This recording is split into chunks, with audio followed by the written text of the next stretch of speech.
welcome to this edition of Cato Connects. I'm Caleb Brown. I'm the Director of Multimedia here at the Cato Institute. Today we're talking about science, nutrition, public policy, public choice, government incentives, and a lot of things that go into what ends up being nutritional advice offered by the government. We're talking with Dr. Terence Keeley, who is a visiting senior fellow here at the Cato Institute. Dr. Keeley was a professor of clinical biochemistry at the University of Buckingham in the United Kingdom, where he served as vice chancellor until 2014. He graduated from medical school from the University of London, did his PhD work in biochemistry at Oxford University, and also lectured in biochemistry at Cambridge University. And most relevant to this discussion today is a book that Dr. Keeley has written. Most recently, it's called Breakfast is a Dangerous Meal, Why You Should Ditch Your Morning Meal for Health and Well-Being. Less recently, he is author of The Economic Laws of Scientific Research. Dr. Keeley, welcome. Thank you. So let's start with when did the government decide to first get into the business of issuing advice about what people eat? And was that a surprising thing when that happened? Well, it's been doing it for about 100 years. And for the first 70 or so years, it didn't say anything unusual or unacceptable. It said, to eat more fruit and to eat more protein. It was perfectly good advice. But in 1977, the government, in the form of the Senate Committee Chairman George McGovern, suddenly changed all that and started telling people to eat less, particularly to eat less fat. And that was, one level wasn't surprising because America was then going through this terrible epidemic of heart attacks. Around 1965, 1970, a third of all Americans who were dying of heart attacks. It was a terrible and very worrying epidemic. So clearly people had to address that. But the specific advice they gave of eating less fat was terrible advice and actually only made the matter worse. All right. If you have questions for Dr. Terence Keeley related to nutrition and government nutrition advice, you can tweet that using the hashtag CatoConnects. You can also tag me at CO Brown. You can also ask questions via Facebook Live as well if you're able to plug in on our Facebook page, and we'll try to get to as many of those questions as we can over the next half hour or so. Let's start with the food plate turned food pyramid turned food plate. I believe we have some of these some images of the old food plate here. For health, eat some food from each group every day. What do we have? Green and yellow vegetables, oranges, tomatoes, grapefruit, potatoes and other vegetables and fruits, milk and milk products, meat, poultry, bread, flour, and cereals, and of course butter and fortified margarine. And then you move on through time and we get this image where bread forms the foundation of This is a terrible image. This, of course, is the world-famous pyramid. And actually, you'd be better off inverting it. If you actually did the exact opposite of what the government recommended when it did that pyramid, you'd be healthier. So at the top of that pyramid, we have fats, oils, and sweets. They say use sparingly. Below that, milk, yogurt, cheese, meat, poultry, fish, dry beans, below that, vegetables and fruit, and below that, forming the foundation, bread, cereal, rice, and pasta. But of course, that wasn't set in stone, and that changed as well. And there's a more recent food pyramid here, My Pyramid, steps to a healthier you, grains, vegetables, fruits, milk, meat, and beans. So the graphic may not be set in stone, but the message from the government is still set in stone. Okay. And when you looked at the last government message in 2015, it was still very much cut down on fats and eat carbohydrates. To be fair, the government didn't tell you to eat more sugar, but it absolutely told you to eat more carbohydrate. And yet all the knowledge that we now have is that carbohydrate remains bad for you, and the bulk of your calories should actually come from vegetable oils, olive oil, avocados, coconut oils. These are the fuels that seem to do least harm and most good. Okay, so these are very dense calories. They're dense calories, but the point is they're not carbohydrate, they're fat. And fat is actually good for you. Vegetable fats in the main, of course not margarine, but vegetable fats, natural vegetable oils are essentially good for you. All right. If you have questions for Terence Keeley related to government nutrition advice, and we'll get into some of the economics and the incentives that governments and researchers and the manufacturers and consumers face when it comes to nutrition, and when the government decides to give advice, why they give what they give. If you have questions related to this, you can ask those tweeting with the hashtag Cato Connects, and also tag me at CO Brown. You can also ask questions via Facebook Live. We'll try to get to as many of those as possible, again, over the next half hour or so. So the government decided to it was a bit of a rush when they decided to get into the business of offering nutritional guidelines. Can you walk us? You're working on a policy analysis that should be out fairly soon on this, but walk us through this history, I believe in the 1970s, of when the government decided we have to do something. It was actually disgraceful because McGovern, who chaired this committee, actually, George McGovern, the famous George McGovern, actually stated that, yes, he admitted when asked, we just don't know all the facts. We don't actually know what the best advice to give is. But because of this terrible epidemic of heart attacks, we feel we must give some advice. And so we're going to give what we think is the best advice, even though we know we don't have all the facts in. That is actually a terrible way to proceed, because what he was doing is he was putting the weight of the federal government behind one half of an argument, because the nutrition community was actually pretty divided between those who thought it was carbohydrates and those who thought it was fats that were killing people and causing heart attacks. And in the not knowing which side to back, they decided to back one side rather than the other, and actually they backed the wrong side and therefore did more harm than good. All right, you say the wrong side, but is there such a thing when it comes to nutrition as settled science, things that we know this one thing about, like you have to eat food, for example. We know that that is a really good thing to do, but beyond that, are there things that we know are going to be true in 100 years about consuming food? No, I mean, obviously you've got to have vitamins. And obviously there are things called essential fats you must consume. And obviously there are minerals you must consume. But the science of nutrition and longevity is incredibly complicated. And the truth is we don't know. And that's another reason why governments shouldn't intervene, because nobody knows. And if the government does intervene and then give recommendations, that's going to give people the impression that the government actually knows what it's talking about. It'd be much healthier for the government to say, it's not our responsibility to interfere in an area where there is no settled science. Therefore, we have to leave it to the scientists to thrash it out, if necessary, in public, and we can only be innocent guide on the sidelines. Okay, so what was that initial advice? The initial advice was, as the pyramid indicates, eat less fat and eat more carbohydrate. And that was based on a completely inadequate understanding of what fat and carbohydrate did to blood cholesterol levels. It was absolutely true, there's no question, that if you ate animal fats, your blood cholesterol levels went up. But when, and this is really a disgraceful story, by 1977, when the advice was given to eat less fat because of these experiments that showed that animal fats raised blood cholesterol levels, there had actually been no fewer than 6 carefully controlled trials where people had been put on low-fat diets and their blood cholesterol levels had in fact fallen, as predicted, but their life expectancy did not increase, i.e. the model was inadequate, because we now know there are at least 3 different types of cholesterol. There's the really good cholesterol, which we call high-density lipoproteins.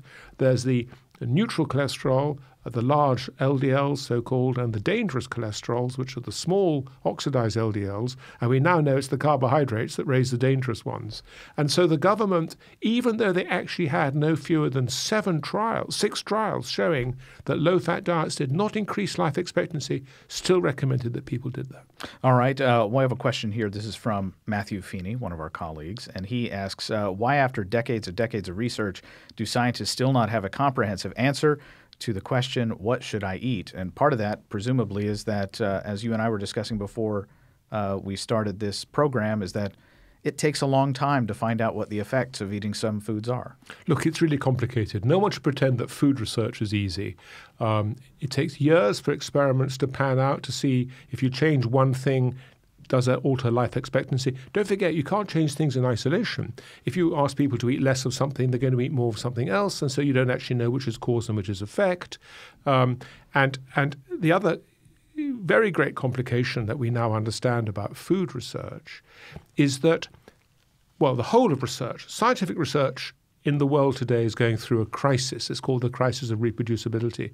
We now increasingly understand how scientists, in the face of a massive data, engage in what's called p-hacking. They produce a massive data and almost without knowing, they are biased in favor of certain results rather than others. They pick the data that suits and they publish that.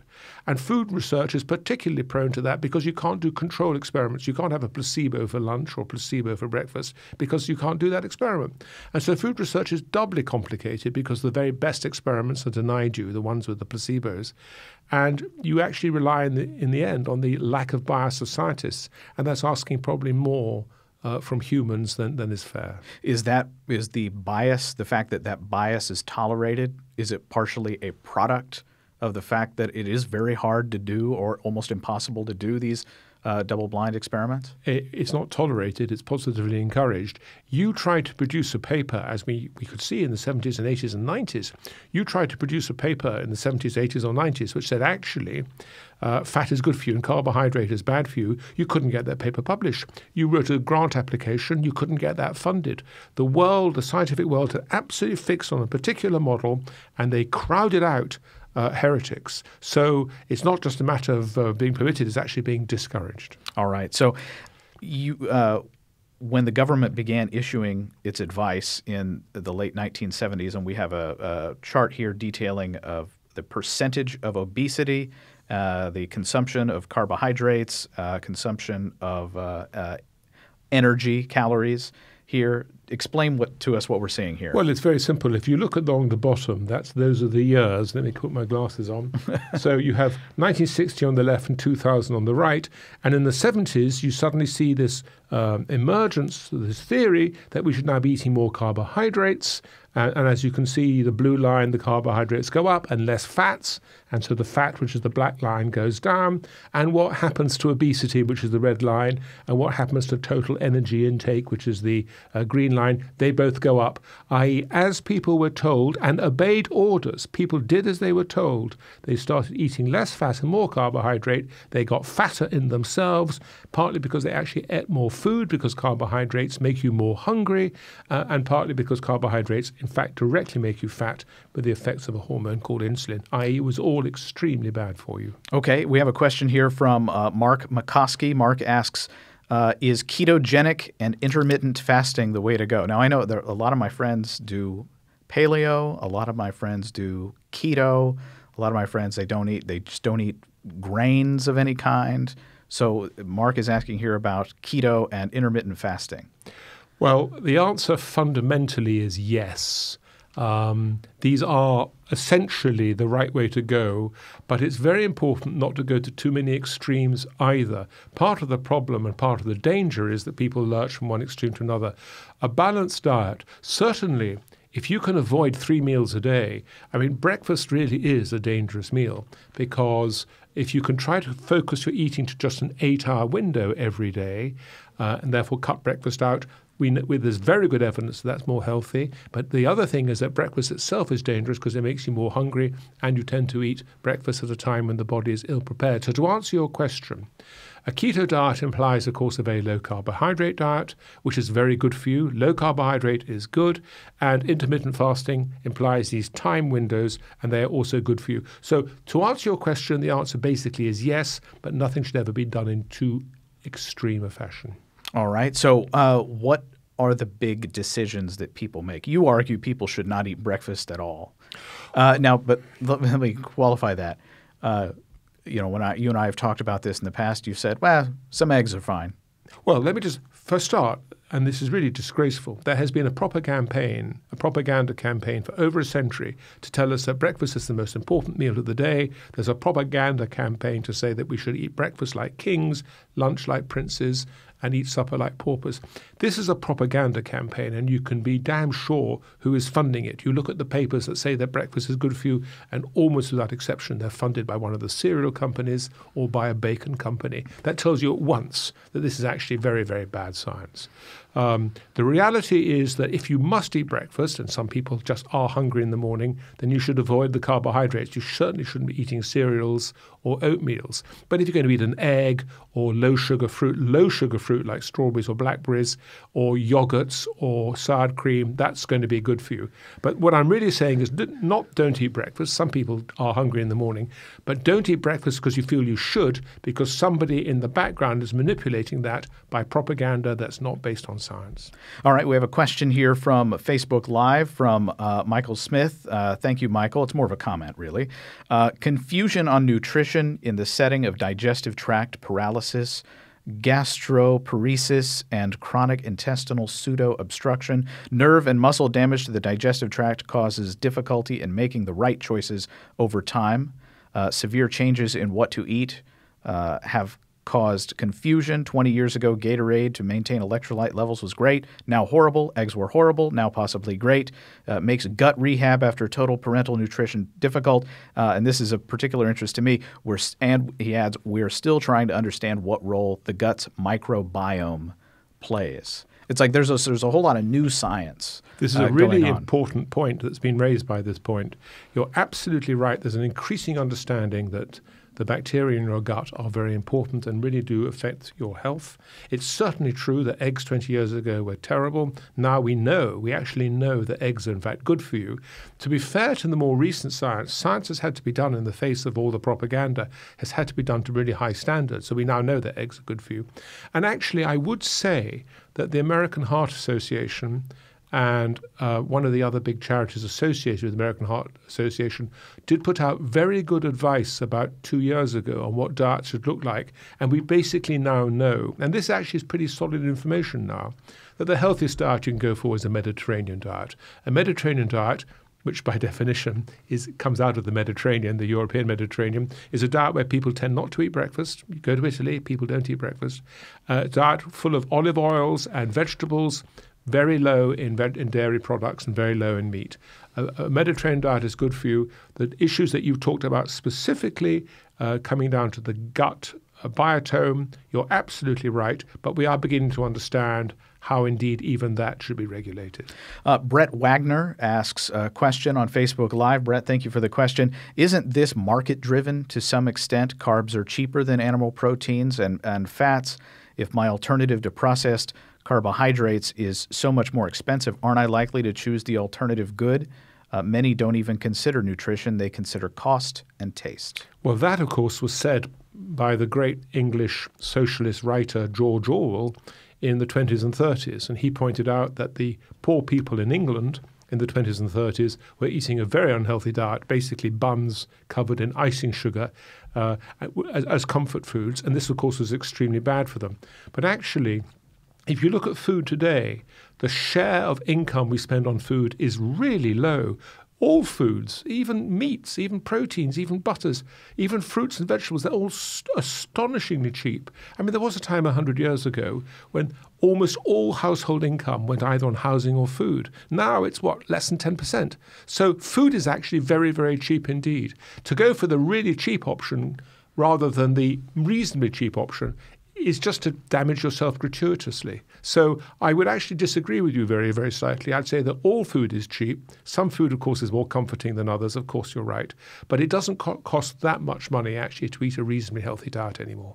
All right, let's go back to some of the data here. You provided me with some information. This is on death rates from atherosclerotic heart disease and stroke. What should we take away from this? Well, this is the data. This is the 20th century. So you're looking along the bottom line at the 20th century. And as you can see the red peak looking a bit like Mount Everest, that represents the rise and now fall of rate of heart attack. And this is really interesting. The blue line is the fallen rate of strokes.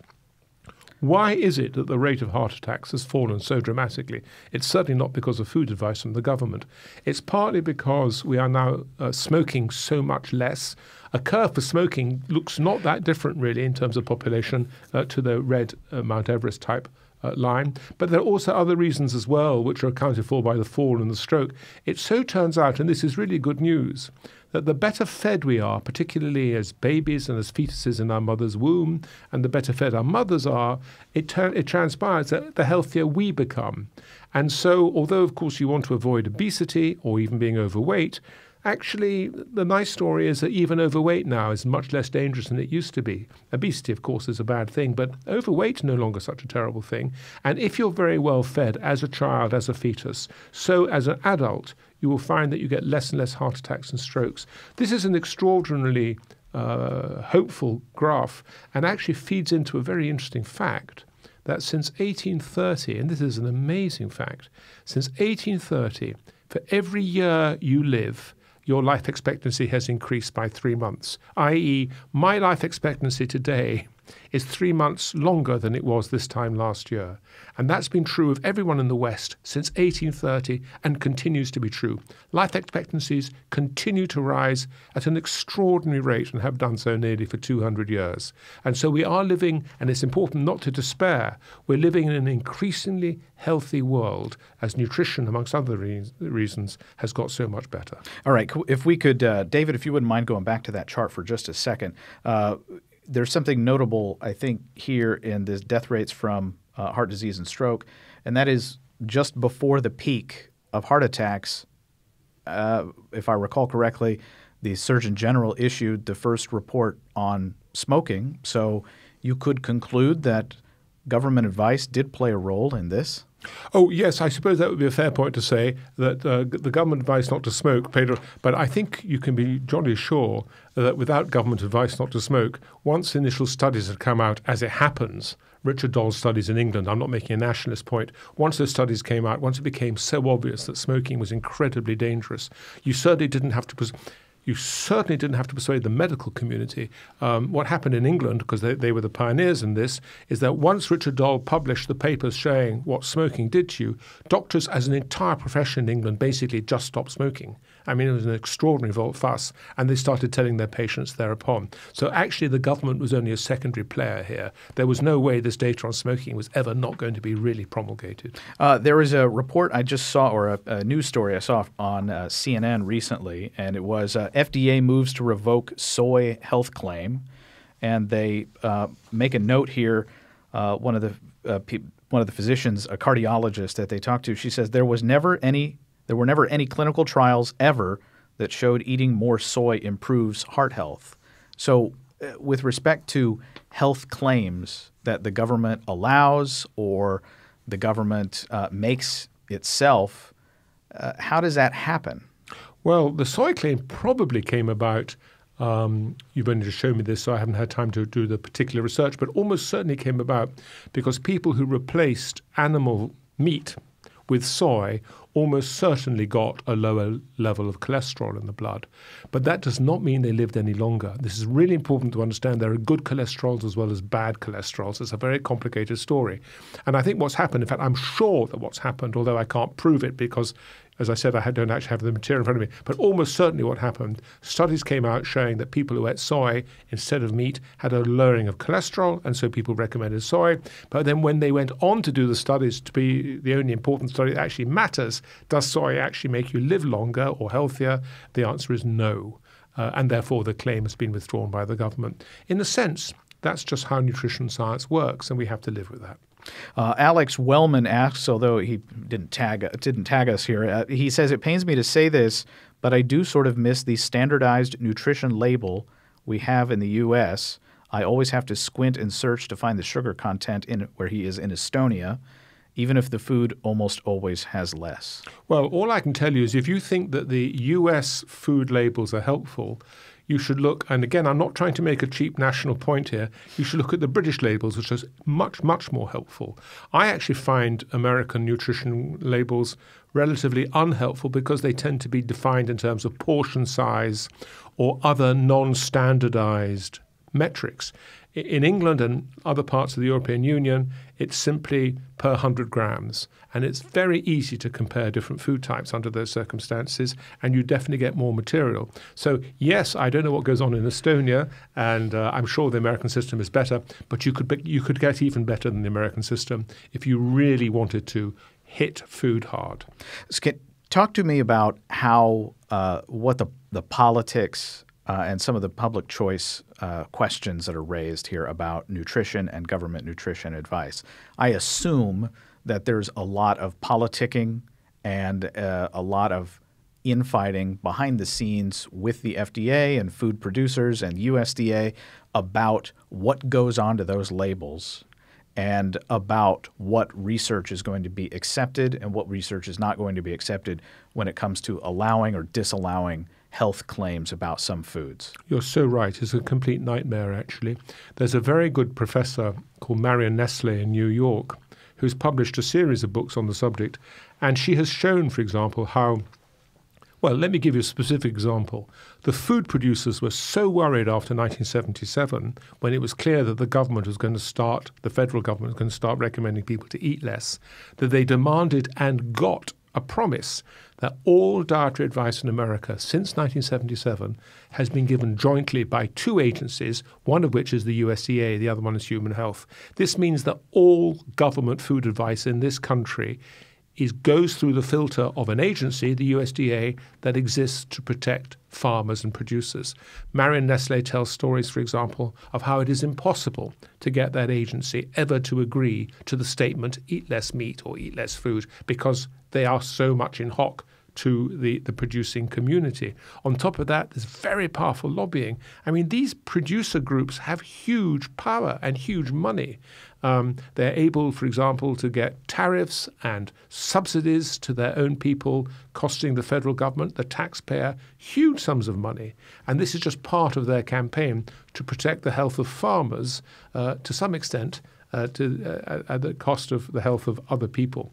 So yes, these are hugely disputed claims. It is very difficult out of them to get a true story of what is really going on. This is really a matter of balancing lobbying groups. There was a story just this week or early last week, this is from the New York Times. Are Honey Nut Cheerios healthy? We look inside the box and they go into some details. One fact that was among popular breakfast cereals among children, perhaps, Honey Nut Cheerios' sugar content was second only to Fruity Pebbles.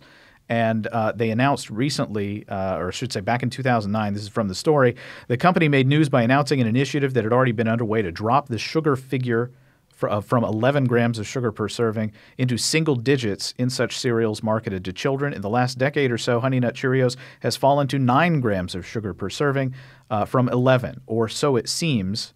The serving size was reduced from a cup to 3/4 of a cup. Look, I'm not going to talk about this particular brand because, for a start, they might sue me. But I'm going to talk generally about breakfast cereals. They should be banned. There is no good in a breakfast cereal. At best, it's not going to be killing you. But even if it doesn't come pre-sugared, you're going to add sugar if you're a child. What you should be giving your children for breakfast is, give them an apple, give them a boiled egg. It takes a little bit more work to do, but don't give them these completely processed foods that are simply vehicles for carbohydrates and particularly sugar. If I was king for a day, I'm an Englishman, you see, so I have to talk about kings. If I was king for a day, I would abolish all breakfast cereals. They really are not good for you, and I'd go further. Breakfast cereals cannot be good for you. That's not very libertarian, Terence. You're quite right. I withdraw the comment at once. I am a libertarian and people should be free to eat what they want. But I would urge them to think twice before picking. You're quite right. I don't actually believe in banning things. I'd only be king for a day. Okay, so with respect to breakfast, the big problem and one of the key drivers of your advice is that this is from other news sources saying, what Americans eat for breakfast is dessert. It's a disgrace. And more than that, Americans, you argue, feel that it is the right thing to do to eat breakfast. So this is less of a policy point here, but discuss why a carb-heavy breakfast is something that is counterproductive to people who are trying to manage their weight. It's a genuine tragedy. I was staying in a hotel just the other day in America watching breakfast, and people were making their waffles, and they were getting their cereals, and they were putting on the sugar, and they were eating the toast. It was a carbohydrate fest with the honey, and I mean, it was a sugar fest. If you eat carbohydrate in the morning, sugar levels go up, sugar levels go down, and when the sugar levels go down, that tells the body you're hungry. And so the irony is that by eating breakfast, you'll end up eating more during the course of the day. The myth is that by eating breakfast, you'll be full and therefore you'll eat less. Every single study shows that simply is not true. Eating breakfast makes you more hungry. On top of that, mornings are the most dangerous time of day to eat because the hormones that wake you up in the morning, things called cortisol, actually make you resist sugar and resist insulin also. So these are the things that are most likely to precipitate insulin resistance and type 2 diabetes. So breakfast makes you fat, and it also gives you diabetes, which are the two epidemics we're suffering from. And what is really criminal about it is that 99% of people believe that they're owing it to themselves to eat breakfast. They think they're doing themselves good. They're doing themselves wholly bad. And the analogy I would use is if you go back to the 30s and 40s, you could see advertisements for cigarettes, which suggested that cigarettes were positively good for your health, cleared the chest or something like that. Well, we're in that world now with breakfast. We are being told it's positively good for you. It is as bad for you as a cigarette. So you and I have talked about science and science as not just a process of discovering or throwing out discovering new good ideas or throwing out bad old ideas, but it's also a process of competition. And that science should be competitive, that you should be trying to eat your opponent's lunch in a sense, that is, you're trying to find out what's wrong with their theory. So do we have that in the United States with respect to nutrition? And more broadly, do we have that in any field of scientific inquiry? No, I mean, what you've described is what Popper, the great philosopher of science, described. He said, science, by definition, a statement is scientific only if it's falsifiable. That's to say, if you can't design an experiment to prove something wrong, then it's not science. And he pointed out that people like Marx and Sigmund Freud thought they were scientists, but they were not. However, people have then made the mistake of supposing that scientists actually enjoy falsification. They enjoy their own work being falsified, and they enjoy falsifying the work of other people. Oh no. Scientists are verifiers, and they have careers to protect. If you are a scientist and you want to become an assistant professor, an associate professor, a full professor, it's so much easier to get there if you say all the things that your friends want you to say, because they're the ones who referee your grants and promote you. And so what you actually end up is huge groupthink in science, because essentially it's a form of public choice theory. Scientists want to promote their own careers, reasonably enough. They will very rarely tell lies. It's very unusual for a scientist to tell an untruth. It's very usual, however, for a scientist to select the data that suits the conclusion they're trying to find. And I'll go back to this question again. Is part of that driven by the fact that it's just more difficult to engage in this falsification that you talk about in the field of nutrition? Well, nutrition is a particularly complicated field of science. Nutrition is genuinely difficult. Let's not pretend otherwise. And it's so easy to get the data you want. I mean, for example, we have a convention in science called P, where if you do an experiment and the chances of it coming by chance are only 5%, then you can call that statistically significant. So if I go to you and give you something for breakfast and measure 20 outcomes, how heavy you feel, what your sugar levels, whatever, I will find by definition that one of those 20 outcomes, by definition, will be statistically significant. If I like it, I'll publish it. If I don't like it, I won't. So it's so easy to produce misleading data in nutrition research. So if we see a health claim published in the press and it says X is shown to improve Y, like wine perhaps is maybe good for your heart, or as we heard with soy, that it was good for your heart, and now they've withdrawn that health claim. What should we be thinking when we see that, like a particularized health claim about a specific product helping a specific condition or risk factor? When I read a paper like that or in the newspapers, I don't like to sound like Donald Trump, But what I say to myself is, why is this lying bastard lying to me? Or how is this lying bastard lying to me? No one should believe that a scientific paper is in any way definitive. It's as if you're listening to the arguments of the counsel for the prosecution or the counsel for defense. But not both.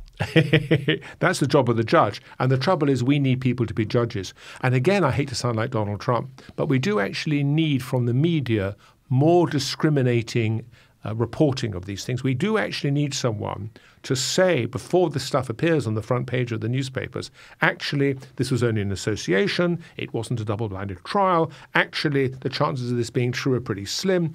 But unfortunately, it's in the interests of the newspapers who are trying to sell newspapers to make the claims as interesting as possible so people buy the paper, people read the article. And so there's not a conspiracy, because we don't live in a world of conspiracies, but there's a mutuality of interest by which as one of your secretaries of the Treasury once said, it's in no one's interest to stop the party and to take the punch bowl away. And I'm afraid that if you want better food advice, somehow you're going to have to pay for it. You're going to have to pay for people to be much more critical to interpret these papers for the public good. So like a Consumer Reports or Life Extension magazine or something like that would be not beholden to any particular interest, but very interested in constantly grinding through all that research. Yes, absolutely. So there is, for example, something called the Cochrane. Cochrane is a body, it's a collective body in the world of science that looks very carefully at these claims, and every now and then across the field of science, medical science, puts out these really good reports. We need something much more like Cochrane to be much closer to the consumers in America today. Does the fact that the government is engaged in this process of providing that advice, does it crowd out more opportunities for that kind of information to be more readily available? Or do consumers, broadly speaking, just not care that much about that kind of information? Well, that is such a good question. I'm afraid that government advice has been really damaging. It has crowded out. One thing it's crowded out is a debate. The moment the government lays down a particular story, there's a strong temptation for the scientific community to crowd out behind it, because that's where the government grants are going to be, that's where the money is going to be, that's where the promotions are going to be. And so when government steps in, it hugely reduces the debate that's taking place, and that in itself is very damaging. The other thing is that people believe government. There's somehow this myth that somehow the government, like God sitting on the cloud, is only interested in neutrality and truth.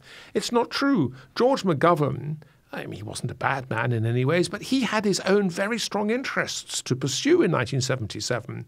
His career was coming to an end. He wanted to jump onto a bandwagon by which he might be re-elected as a senator, which he failed, by the way. He was looking for good things to do, and therefore he short-circuited good science for bad science because it was in his interest as a careerist, or he thought it was. So you can't rely on government, and we'd be better off not having government so people didn't think there was a false authority, so then people could look at each individual authority in a more objective way. All right. So how do we get there with respect to getting the government out of do we just remove all mandatory labeling, or No, labeling what? is good. Facts are so good. Labeling, you say, is good, but doesn't that itself privilege some information above other information? Like when if you were to go to a restaurant and see the mandated calorie counts on something, well, maybe I don't care about the calorie count. Maybe I care about fat content. Maybe I care about salt. Maybe I care about carbohydrates. Well, you're absolutely right. And it causes me terrible pain as I walk down the supermarket shelves here in America to see how many low-fat products are being marketed, low-fat yogurt or no-fat yogurt. And with the implication, of course, being that that's good for you. It's not good for you at all. Full-fat yogurt full-fat yogurt's good for you. That's hard to find. Well, you can find it, but but it is it's the vaster. If you look at shelf space devoted to no-fat, low-fat yogurt and full-fat yogurt, it's a huge disparity. Huge disparity, and it's insane, actually. And ever since, I won't go into it, but even to the 70s we knew it was insane. So you're absolutely right. Even labeling has implicit messages. Having said that, however, if facts alone are very rarely dangerous. And so I certainly would encourage labelling, perhaps more comprehensive and more scrupulous and easier to read. But I would certainly say that the government should absolutely stop giving health advice. It is not a government strength to do this sort of thing. They're only relying on one group of scientists or another. I would leave it for the scientists to battle it out and let the general public in one way or another try to determine from what the scientists are saying what is trying to go on. But the government is just another player which abuses its authority to give false certainty when we know from the whole business of margarine, look, the government's been telling us for decades to eat margarine full of trans fats. We now know these are really bad for you. Like the British government was telling us for years that we had to give up gas, petrol, and drive diesel cars. We now know that diesel is really bad for you. Government record here is really bad. The government should butt out, concentrate on what it's good at doing, which isn't very many things, of course, and let the scientific community and the nutrition community sort out for itself what's going on with food. So where does you say that the bulk of thinking, people who want to, scientists who want to advance their careers are strongly encouraged not to get too far out of line when it comes to consensus, which science, of course, has nothing to do with consensus, right? But where does that money for research come from when it comes to nutrition? That is a really good question, and I'm going to answer it because I'm really glad you asked that question. Because what happens at the moment is almost all the money comes either from the food companies, and that's incredibly biased. It's not that the food companies fund research that tells lies, it's just that the food companies fund research that only tells a certain story. And if they get the wrong story, they just don't publish it, so you never know. Or from the government. But the trouble is the government has, as we know, since 1977, the government has been absolutely committed to its pyramid, which we now know is almost 100% wrong. So what we need is the government to butt out and to get the independent charities, the Gates Foundation, and other charities would move in if the government left a vacuum there. One of the reasons that Gates goes off and does orphan diseases in the third world, important though that is because so much of the science that's already being important within the country is already being done by government. So people like Gates, Carnegie, and all the Rockefeller, all the other foundations think, well, the government's doing it. If the government butted out, what we'd then get actually would be competing funding bodies, and different funding bodies might actually have different nutritional theories as well. So we'd end up with a much more pluralistic debate on what's going on, because Gates would fund sugar and Rockefeller would fund fat, and you can see how that would work, and you'd end up with a much healthier debate. Government imposes a monolith, and because the government is so influenced by, I'm afraid, the producers, the agriculture department, the monolith is so often aligned to the interests of the producers rather than the interests of the consumers. How much do federal subsidies for certain foods and not others? I know grain products and dairy products to some extent receive a disproportionate share of food subsidies in the United States. Does that contribute at all to the consumption of this versus that? Well, to take the question you asked 20 minutes ago, if that's going to control relative prices, then obviously it's going to have that impact. We certainly know that the whole high fructose corn syrup thing, I'm not an expert on this, but I understand was absolutely determined by government tariffs and subsidies to distort a market and end up with something that's actually more dangerous for you than just getting sugar in granules would be. So yes, the answer to your question is obviously government can influence the way people eat only by the relative prices on the supermarket shelves. All right. If you have a question for Terence Kealey, you can tweet it out with using the hashtag CatoConnect, and be sure to tag me at CO Brown, and we'll try to get to that. We're over time already, but we'll happily take a few more of your questions. So one of our staffers here asked a question.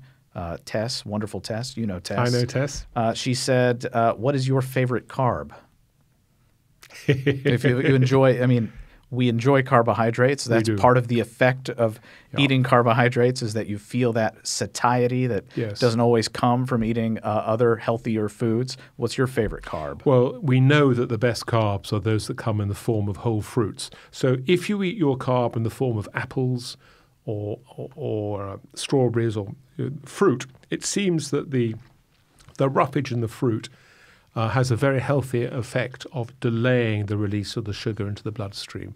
So if you're going to eat carbs, eat them in the most natural form you can, i.e. in the form of apples. Apples. Apples, fruit. But obviously, Now, that's a recommendation. That does not answer the question Oh, of what my your favorite is. I'm quite fond of apples, actually. I'm going to stick to apples. Okay, you're going to stick to apples. All right. I think we're going to close it out there. Terrence, thank you for talking with us about food science and nutrition science and the government. Please join us again next time for Cato Connects. You can subscribe to our various newsletters to find out when the next one's going to be. Like us on Facebook. And, of course, follow us on the various social media. And we'll talk to you again next time.